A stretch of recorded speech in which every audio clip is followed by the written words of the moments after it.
Si Juan versus si Pedro. Si Juan at si Pedro parehos empleyado.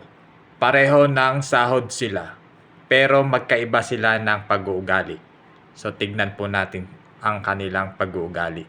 Si Juan mahilig sa Netflix, nagsusugal, mahilig sa extra rice, may loan, mahilig sa online games, mahilig tumaya sa loto, may utang na binabayaran niya yung malaking interes, kaya walang ipon. Si Pedro, ang pag-uugali niya, mahilig siya sa LearnFlix, nagbabudget, meron siyang extra income, meron siyang investment, nag-FB ads siya sa business niya, meron siyang mutual funds, may investment na binabayaran siya ng interest, meron siyang ipon.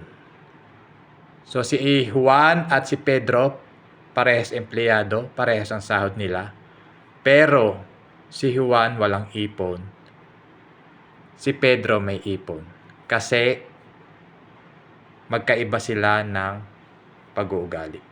Kaya piliin natin ang tamang pag-uugali.